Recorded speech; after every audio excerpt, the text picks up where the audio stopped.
What is up, everybody? It's Keep It Central. I'm your host with the most, Nick, and we are back at it for episode, I don't know. We've done so many of these. I have no idea what episode we're on. But today, ladies and gentlemen, I got another guest with me today. He coached me in basketball quite a bit ago when I was still in high school. He coached my brother as well. He coaches for a lot of people, and he coaches for a lot of teams as well because his basketball IQ is out of this world. Ladies and gentlemen, can you please give a warm welcome to my good friend, Coach Harry Holmes. Hey, Holmes, welcome, bro. How you doing, bro? Take a seat. Get comfortable. Man, what's up, man? How you been? Good. How you been? I've been good, man. Hey, can you put the mic a little bit closer there? Yeah, okay. Just like that. All right, man. So let's get started, man. Do you want to just kind of give? I know I gave it like a little brief intro there. What do you do? Can you just share a little bit about yourself? I'm a high school coach. I work on campus as well, Hoover. I have a 12U AAU team, coaching the Drew League as well. Coaching the Drew League, dude. And we'll get to more of that in just a bit. And you know, I talk to coaches a lot and help coaches out throughout California. All right, for sure. Real quick, and I know you mentioned it. So you coach for the 12-year-old. 12, is it 12 years old or is it 12 and under? Or is it 12 and over? 12 and under. 12 and under. Okay.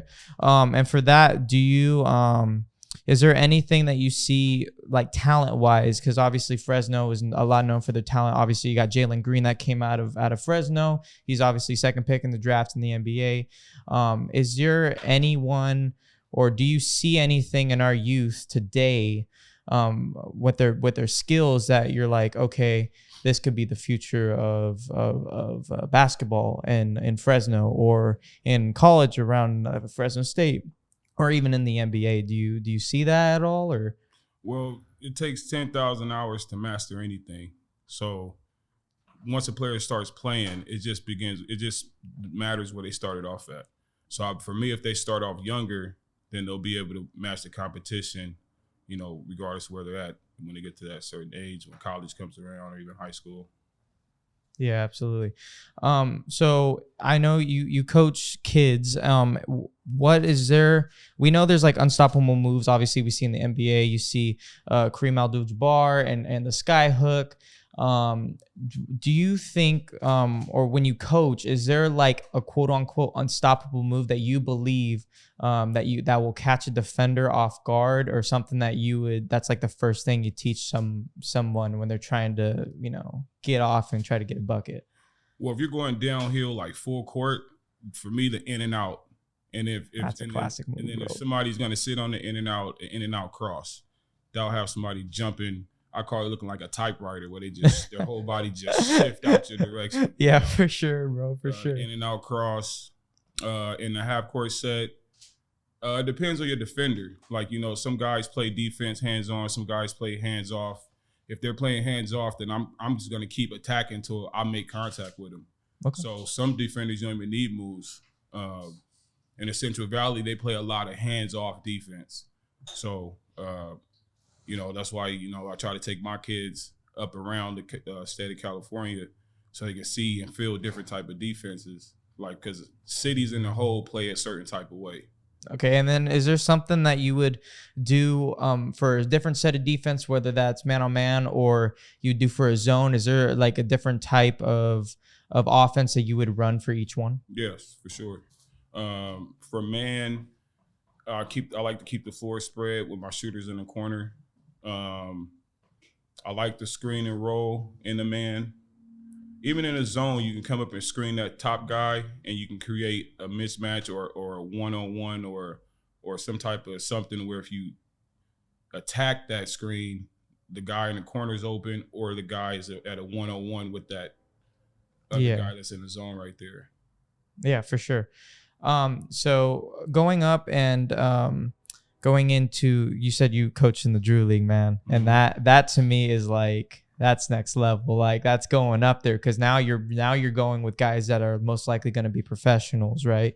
And one of those players that you ended up coaching I'm a huge fan of Lamelo Ball. What have you seen from his growth, from his time in the Drew League and that short time you're with him to now seeing him in the NBA as going to be, in my mind, one of the best rookies, I mean, you've ever seen. I mean, his passing ability's off the charts. I mean, he looks like, Magic Johnson out there, throwing like no-look passes. What is something that you've seen from his growth, obviously from the time that you coached him in the Drew League to what he is now in the NBA? Well, for me, Melo's he's not really doing all of what he could, like what he's shown. To me, he's still doing what he's always been doing. From seeing him at practice to in the Drew League. I'm waiting for him to start shooting them deep threes like oh my gosh, like he hasn't even brought that out of his bag yet. But the growth, his jumping ability, he's playing above the rim a lot more. He's always an exciting player. I'll just say like his jumping ability and his ability to play above the rim. Everything else that you're seeing what he's been doing. Like really since high school. Yeah, and I remember watching him in high school. Obviously, you got Ball His Life out there, and you got Slam, and they go in overtime, and they go and they watch these high school games. And how do you think? Obviously, social media nowadays, it's become what it's become. I feel like every single day there's something new around the world that has been shown. When it regards to sports, especially basketball, since there's so many. Overtime, Slam, all these people, then they exploit these kids and how good they really are. What do you think about that? Do you think there should be more attention? Do you think there should be less attention? Do you think that because it's at a high school level, do you think they should focus more on school more and not really pressure them into doing more basketball? Because obviously you got all these prep schools out there that feel like, oh, sports is the way to go because that's where their future is leading. What do you think about that? Well, I think success depends on the person. And if they think that playing basketball makes them successful, then you got to put in the work and the time for that. Like you can't act like you're going to be a good basketball player. You're not out there day in, day out, day in, day out. I personally think that any kid that puts in the right amount of time doing the right basketball work, they can really go as far as they want to go. Yeah, absolutely. And obviously we've seen that again with Lamelo. We've seen that with Lamelo. I mean, we've seen that with Jalen Green, who to me is a hometown hero because of someone of that caliber, coming out of a quote unquote small town in Fresno. Obviously he stayed with San Joaquin Memorial before he left and went to another prep school. And then eventually went into the G League. And then now he's in the NBA second pick overall. To me, he's a hometown hero. And I know he's done a lot for the city. I mean, he made the own basketball court, right, down in Fresno. I don't know where exactly it's at, but I know he was a big part of that. From Jalen Green, what have you seen? I know you just said that you weren't necessarily coaching with him, but what have you seen from watching him, obviously in high school? Because he's played against West when you were there, and he's shown out big time. And I remember when I was there watching him play, and I'm like, oh my gosh, this is the closest I'm ever gonna be to seeing an NBA player. Because I know he was going in the league because he was a 5-star recruit, top of his class coming out. I mean, ESPN ranked him, I believe, number 1 or number 2. I can't remember which one. But what have you seen from him that obviously elevated from him in high school to now in the NBA? What have you seen from him? I personally had no hands-on with Jalen, besides saying what's up to him, coached against him. He's been an elite player since his sophomore year in high school. My 2 times coached against him 4 times. 2 times he had over 40 points. We beat them 3 times. They beat us once. This was when we won. Did we win Valley? I think that was when we won Valley. I think it was you won Valley my sophomore or my senior year, because Alex Villi, he scored, which I'm planning on having him on soon because I want to talk to him about playing against Jalen because obviously he has. Yes. And then ask him about that 42. It's gonna be that's what I was planning on doing. Yeah. Hey guys, little sneak peek. Alex Villi coming on. I'm gonna have him on very soon. We'll talk about that. Ask him what we did in the morning before that game. Did you have a thing on with it, or was yeah. this like a team thing, or was it just you? Just me and him. Oh. Just me and him. Ask him what we did. All right. Well, hey, I'm not gonna spoil it. Yeah. I don't want to spoil it, so I'm not gonna ask it. But yeah, man. I mean, he was so dominant in high school. I mean, he was just left and right. I mean, some of the stuff, even when he wasn't at San Joaquin Memorial, and he obviously, I believe, Prolific Prep. Was that right? Prolific Prep, and seeing just the stuff. Shout out to the Prolific Prep coach. He's a great dude. Great dude. He's an awesome dude. I watched, I think they did a series on that, on his team, and just their team overall. And man, they got some great athletes on that team. And that coach is really, really like fiery when he needs to be. Yeah, he's and a great coach. It was so cool watching all those things, because obviously seeing Jalen, and then I wanted to continue watching him, and I even watch him now in the NBA, because I'm like, I saw that guy play in high school, you know, and kind of getting that like, hey, you know, tell my kids one day, hey, you know that superstar? Yeah, I actually saw him and play in high school, like, and seeing that is just so amazing. But so let's get into some segments. I got some segments for you. Hopefully you can answer some of these. First segment we got is a Would You Rather segment. Pretty simple. This is basketball edition, so I got a couple things here. I got about 11 of them, and he's just gonna say what he thinks honestly, like which one would you rather choose. But real quick though, just to go back to the new era. Oh yeah, for sure. New era NBA players, they're way more open and more real. Jalen and Melo, they're real people. You know what I mean? Yeah. They're not like stuck up. I'm not gonna talk to you like that type of when you're in their circle. You know what I'm saying? They're real genuine people. You know what I mean? Now politically they have to do what they have to do. Yeah. But these are real genuine people. Like you're gonna get who they are when they start talking to you. Yeah, absolutely. And I hope by next year, man. I want Jalen. I want Lamelo. Hopefully you can help me with that, because I know your connection with Lamelo. But I don't have contact with the guys like that. Like now, you know, they're in their circle. Up, you know, and you know they have to do that. You know. Yeah. But you got to respect that. Yeah. But at the same point, those are my guys. When we see each other, you know, it's definitely all love. Yeah, but maybe not so Lamelo, as much as I would love to see him. But Jalen Green, obviously, because he's from Fresno, and Jalen puts on for the 5.59. Oh yes, he does, man.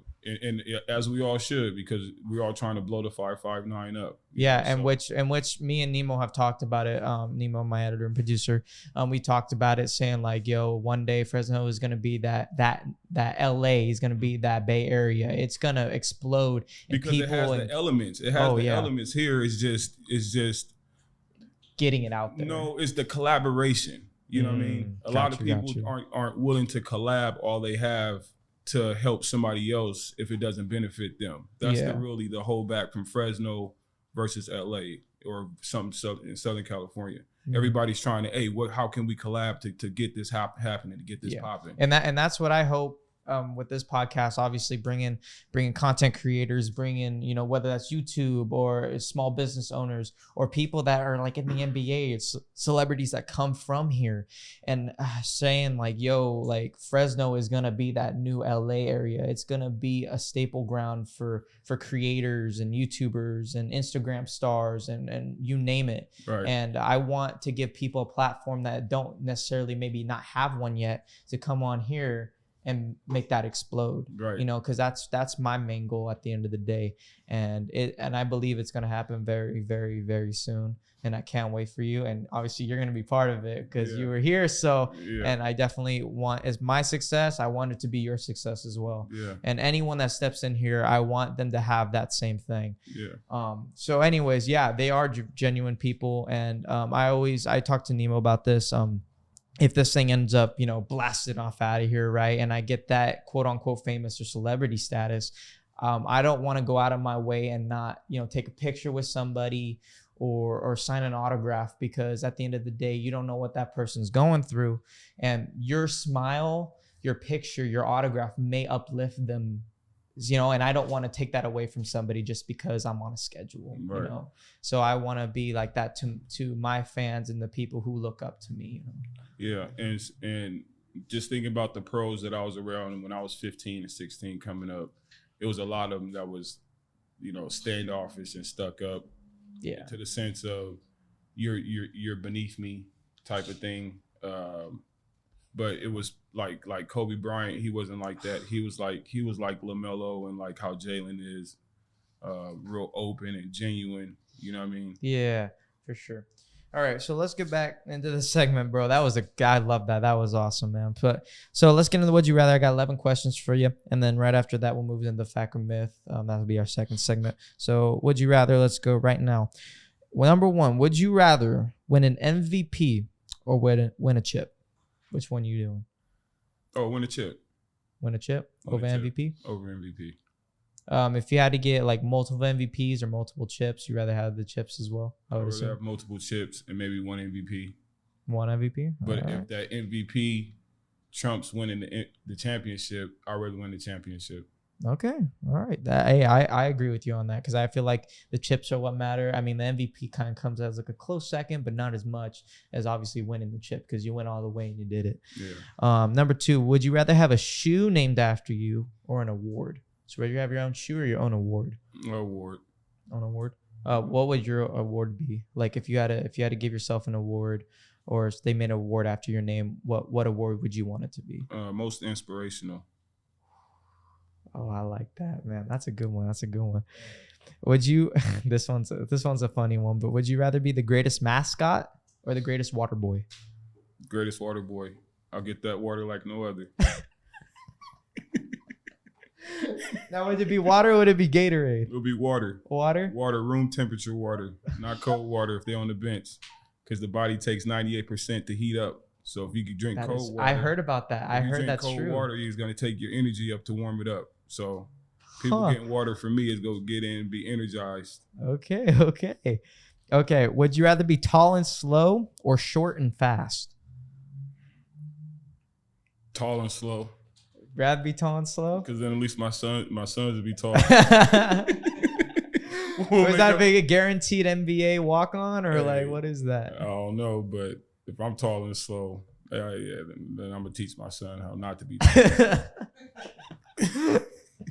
All right. Would you rather only be able to dunk in games or only shoot threes in games? Only shoot threes. You know, Steph Curry type stuff. You know? Yeah. The dunk is cool, but it's only 2 points. That's a good point. You really get the extra point. Would you rather make the game-winning shot or the game-winning block? Both are dynamic. Oh, that's a good one. I'm a defensive guy, so I'd rather get the defensive block. Rather get the defensive block. Okay. Would you rather play 4 years on the collegiate level, college NCAA, or only play 1 year in the NBA? Like 1 year, you're done in the NBA, or rather play 4 years in the collegiate level in the NCAA? Maybe win a couple chips, NC titles. Wow. Ooh, 1 year in the pros or amateur level, 4 years. That's a good one, bro. You got to answer it. Ooh. Yeah, I thought about these. Yeah, that's a good one, man. I don't want to upset some people. I'll go 1 year in the NBA. Okay. Hey, but you make that max dollar though. Yeah. Think about it. And you can go really play anywhere overseas and get a deal because you were basically an NBA reject.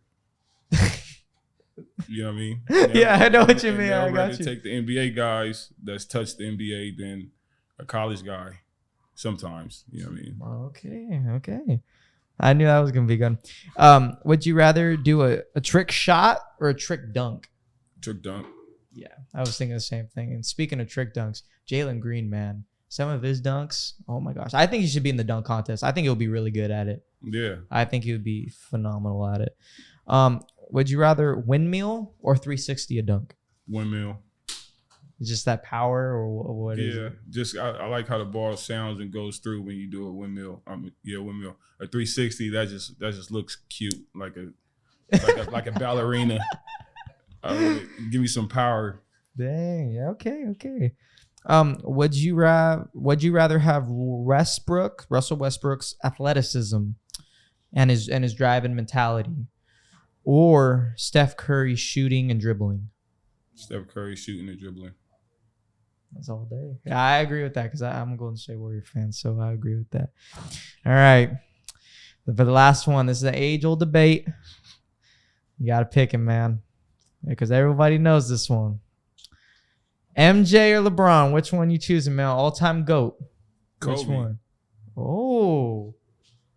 Okay, Kobe. that threw me off. I was like, I was gonna go Michael. I was gonna go Michael or Kobe, but I feel like just because I didn't, I felt like because they're just two similar players, and their attributes are same, built to their like height and weight even, and just the way their mentality of the game and the way they shoot the ball is just very similar.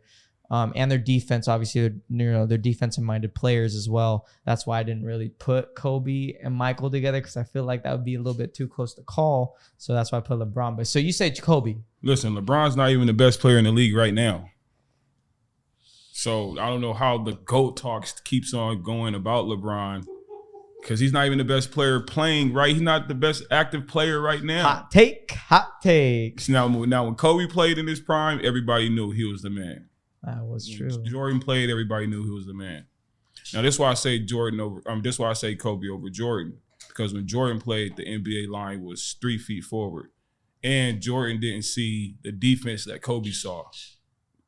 When Jordan played, you had to come all the way over and trap, or it was illegal defense. When Kobe played, he pretty much saw a 3-2 zone. Everybody was able to camp out and sit right where he was at. So Kobe shot the 3 better than Jordan, 3 feet back.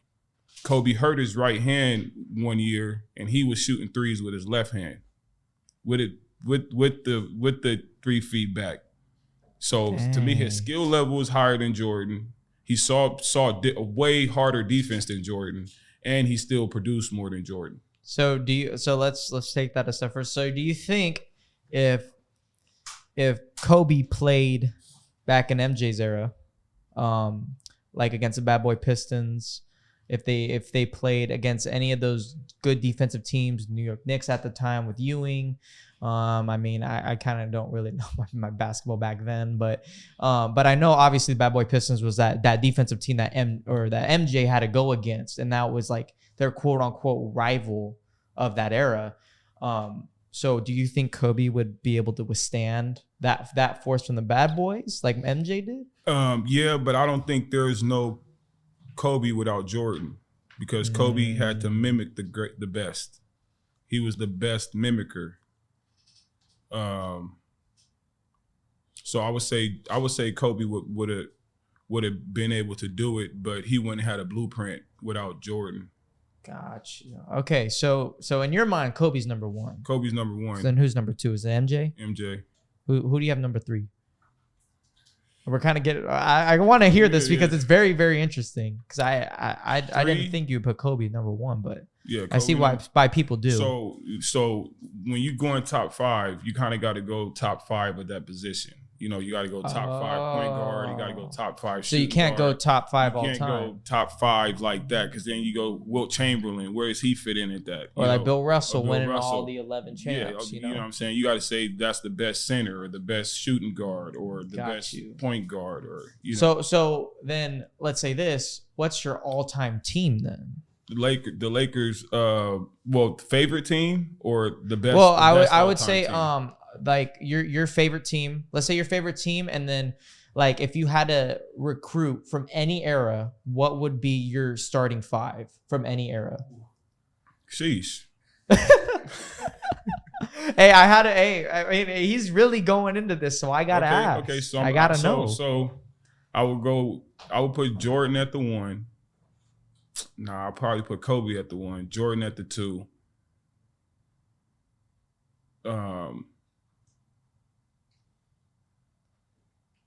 Probably Jerry West at the 3 because you gotta have a white boy shooter in there. Over Bird? He's a Lakers. Over Bird? I'm a Laker. Oh, okay. I'm a Laker. Okay, so okay, that's okay. Jerry West, a white boy shooter. That's funny. That's good right there. Yeah, because they're not gonna be in there going dunking. Well, they might. Nowadays it's a little different. Yeah. Put that as a clip, Nemo. I want that as a clip of the white boy. I like that. That's funny.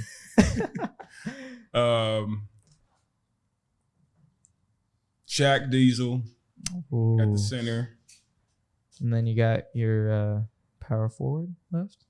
Probably Tim Duncan. Tim Duncan. That's why I was going with it. Tim Duncan.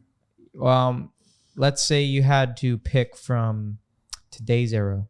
Which one you doing? So let's say from 2010 till now. Let's say I feel like that's an appropriate era. I feel like the 90s to the 2000s. I feel like that's their own era. Because obviously baggy shorts. Yeah. You know what I mean? And you had Vince Carter. You got the in his prime Kobe Bryant. Obviously Shaq. Did Tim Duncan enter in the league in the 2000s? Yeah. Tim Duncan, Tracy McGrady, T-Mac, he's one of my top 5. Yao Ming, like you got all these players. Let's say today's era. Which ones you choose from? I say it's from the 2010s till now. Wait, what's your top 5 and like your team? I got mine in my mind. So I got Lamelo at the 1 over Steph Curry. In their prime, when Melo really gets himself going, like how I seen him, when he has the neon green light that Stephen Curry has, it's over with. Yeah, I'm waiting for that day too. It's coming because it's gonna happen. And I mean, he's doing really, really well. What is he averaging right now? At least is it like 17? Or it's like 20 right now. I thought it was around the 20s. That's what I thought it was too. Yeah. So you got Lamelo. Lamelo at the 1. I got Jalen at the 2. Jalen Green. Okay. Jalen's gonna be the next Kobe Bryant. Hot take. The next Kobe Bryant, huh? Yeah. Wow. Those two are the next 2 premier players in the NBA. Next 2 superstars, superstars. Oh yeah, no doubt. But Melo, when he steps into that, it's gone. It's over. Like he already got the spaceships. It's over, ladies and gentlemen. It's over. It's over. At the 3, I'll probably put LeBron at the 3, just to get him on the court. Yeah. At the 4, there's not too many really. Oh, Aldridge, DeMarcus Aldridge. You don't put KD at number 4? Okay, KD. Yeah, you're right. KD goes. KD. Actually, I might replace LeBron with KD. Oh, really? Yes.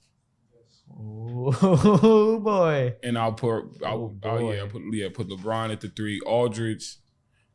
No, I gotta have LeBron in there. So I'll put LeBron at the 3, KD at the 4, and then go Taco Fall.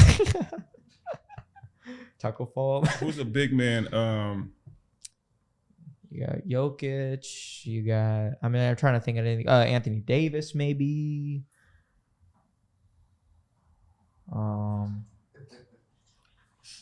Probably. Junior, you got something to say, Junior? Oh, do you know who? Who do you think? Who? Oh, the Antetokounmpo, maybe Greek Freak. Okay, yeah. Number 5. Yeah, probably the Greek Freak. That's a good number one, 5. That was a good one. Because I mean, he can play. He's tall enough to play the 5, I believe, and obviously, I mean, I feel like he's like the unstoppable player right now. I mean, like he's just on another level. Yeah. I mean, the things he can do, just how lengthy he is. I mean, he's gotten swole. I mean, if you see pictures from his rookie year till now, I mean, he's jacked. Yeah. So he's physical now. But yeah, man, that's crazy. So you put Kobe as your number 1. Kobe, and I much respect to Kobe. Obviously, rest in peace to the great Kobe Bean Bryant. And I remember when that news struck. I was at church, and funny enough, I was at church, and my brother was like, "Yo, show me the phone." I was like, "No way." I'm like, "Nah." It's like it's one of those things where it's like, "Nah," like it has to be a hoax, like type of thing. Just more reports came out, and I was just like. Yeah, my phone just started ringing off the hook. Like, and at first, the first person called me and said, "Oh no, it was a text and said Kobe died," and I was like, "What?" And then it's all like of a one of those sudden, things. It's like people started calling me, and then I was like, oh no, yeah, I dropped some tears because I was around Kobe for a whole summer. Saw him twice a week. You know, had a real interaction with him. In the game that we lost in the Drew League with Lamelo, he went to the championship game. Kobe did the very next day, and so if we would have won, I would have saw him again. It would have been like reunion almost. Yeah. Cause that's crazy, man. Oh man, yeah. I'm sorry about that. Sorry I had to bring that up now because man, I don't want you to go back to that, man. But man, it was a. But back to the point guard position. The point guard position now is different from the traditional point guard. Oh, absolutely. Position. The point guards now think that they're supposed to get it and go and score and go and score. Yeah. But the traditional point guard is looking to get people involved and pass the ball and find the guys that can shoot too, and find the guys that can score. And then the point guard is supposed to score when his team is struggling and can't get a bucket. Yeah. You know, the point guard is not supposed to be the guy that's coming down, jacking all the shots up, because it's only one basketball and it's 10 players. Yeah. So you got 10 guys on the court with one ball. You know, more than just one guy can come down and shoot the ball when you have 4 other teammates. Yeah, for sure. All right, so let's get into our second segment real quick. Just see if we can run through this. So fact or myth, a couple questions about NBA rules, coaches some people may disagree with or agree with. I just want to hear your opinion about it. So number 1, a defensive player must stay stationary to take a charge. Do you believe that to be true or no? Like, do you think there's like a gray area? That's true, but referees, it depends on who's taking the charge and who's giving it. Pause. Oh. Okay.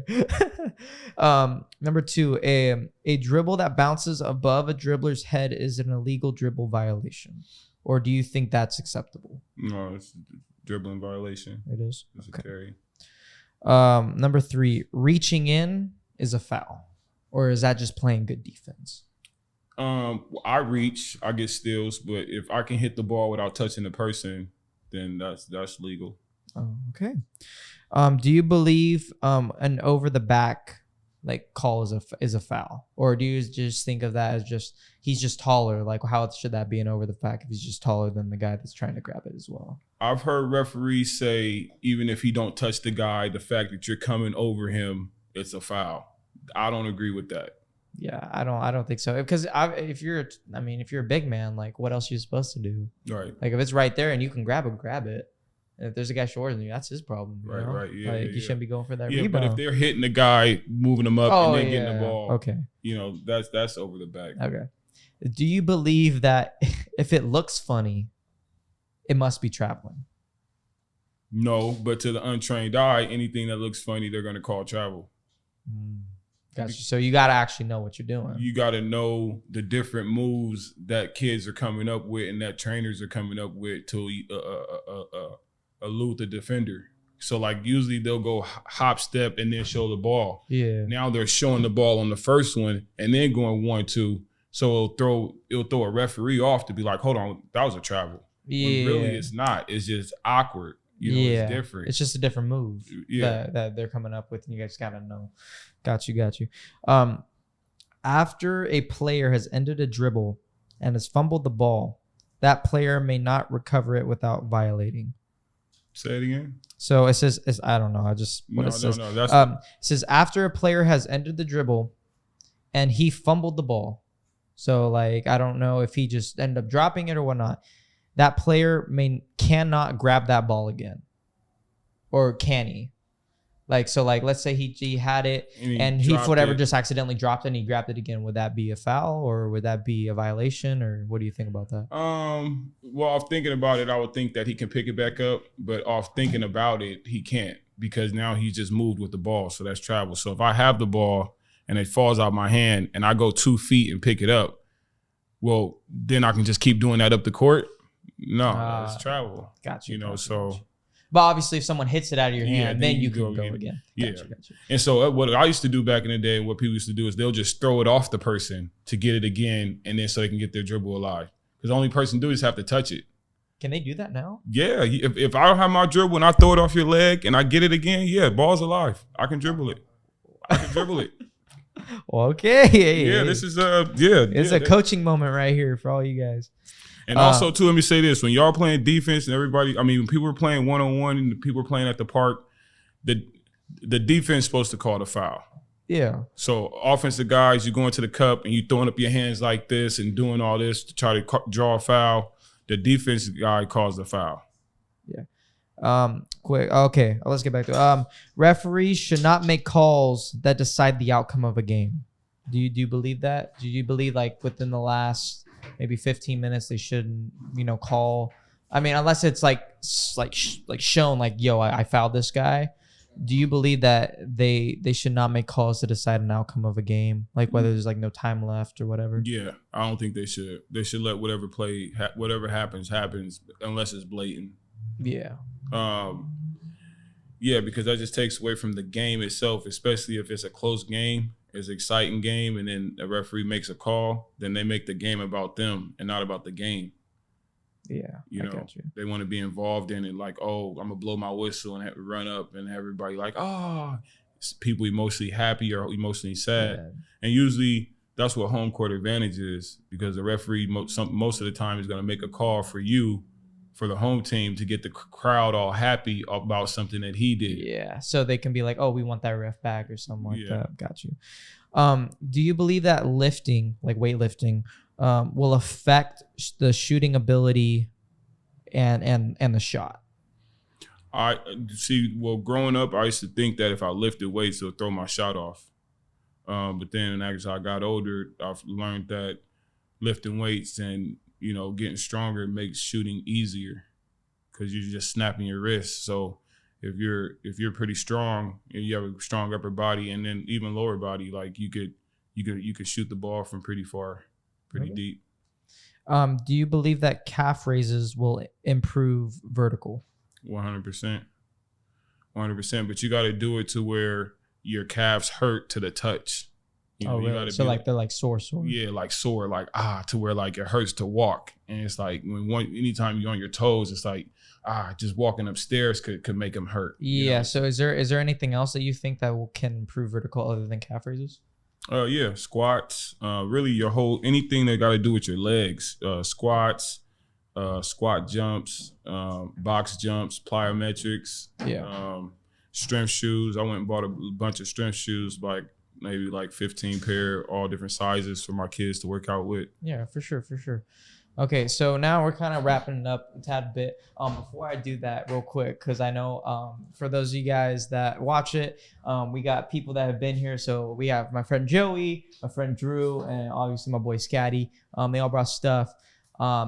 Since you're a basketball coach, and I know you like your sneakers, because, you got your sneakers on right now. The same ones. My brother, can you please sign these for me?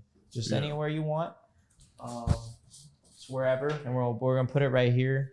So what I want to do is for every athlete that comes in, I want them to go ahead and just sign the shoe, because most athletes are synonymous with their shoes and their sneakers. And so for any athlete or coach that comes in, I just want them to sign that, and it'll all be right here. And yeah, so this is going down in the record book right here, man. And you just do whatever you want. Write a message. You can just do your signature, whatever the case may be. You can do what you want. Take time. So we're gonna let him do that real quick. I want to give a quick shout out to Honeybee Grace right here. They made this excellent little custom picture for me. So I want to give them a quick shout out to them. Holidays are right around the corner. A lot of things to be thankful for, and I'm thankful for them for pretty much just partnering up with the podcast for this episode, kind of giving me this right here to show out their work. And she's amazing, and I'm gonna put her Instagram down below, Honeybee Grace. And this maybe can go a good Christmas present for some people out there. If you want to write a custom message, you can go ahead and do that. If you want to leave it right back there, that's perfect. Thank you, sir. So shout out Honeybee Grace for that, and hopefully we get some more stuff from them soon. All right, so to wrap things up, man. Obviously you're a coach. You're a family man. You got your son. Your son just turned 7, so happy birthday, Junior. Shout out to you. Is there any life advice any words of wisdom that you can get to any aspiring athletes or people that want to create or they want to do something. Is there any like words of wisdom that you can give that you can think of that you live by? You want to put in the right amount of work. You want to put in the right work. Get with somebody that knows what they're doing, that can teach you the right way. Like I said, you need 10,000 hours to perfect something. So if basketball is what you want to perfect, you got to put a lot of time in. 10,000 hours is a lot of hours. And then also I'll say take care of the classroom just like how you do on the court. Without that, you're not even going to be able to go play in college. So all the work you're putting in on the court is pointless if you're not doing the classroom the same way. Yeah, absolutely. So my word of advice would be go at whatever you're trying to do 110% and stay in the classroom the same way. That's good. And that's exactly what I believe for this podcast. Obviously just starting a month ago, you know, obviously you're not going to gain that traction unless you're like some sort of celebrity or some type of famous person, you know. You're not going to get that straight trajectory off the jump, you know, because you don't have a massive following. And I believe that if I go at this and attack it with 110%, I'm going to achieve what I'm going to achieve. And I know it's going to happen, and I believe it to work, man. So that was really good, and I really like that, and I take that for me as well. And for anyone else that is inspiring to create, whether that's be a good athlete, or create, do YouTube, or whatever you guys put your mind to, go at it. Like you said, 110%. Do not stop. Keep attacking it. Even if roadblocks come in your way, keep moving forward. And that's my takeaway from that. So Coach Holmes, man, it was a pleasure and an honor to have you on, man. Thanks for having me. And I'm gonna leave your Instagram down below, like I did with all my guests, man. If you're from the Fresno area, Clovis area, Central Valley, and if you're learning to play basketball, learn from the best, man. He knows so much. I've been to when I was younger, I've been to a couple of your dribbling camps and whatever, and man, dude, I've had a great workout, and I definitely learned a lot more. And I know a lot of people from your kids that you coach to all the way up now, from, you know, Lamelo and the pros. They really do appreciate you as much as I do. So if you want to learn from the best, go check out Coach Holmes. His Instagram will be in the description, guys. Guys, thank you for listening to this episode of Keep It Central. I'm Nick. This is Coach Holmes. We are out. Peace out, y'all. We'll see you.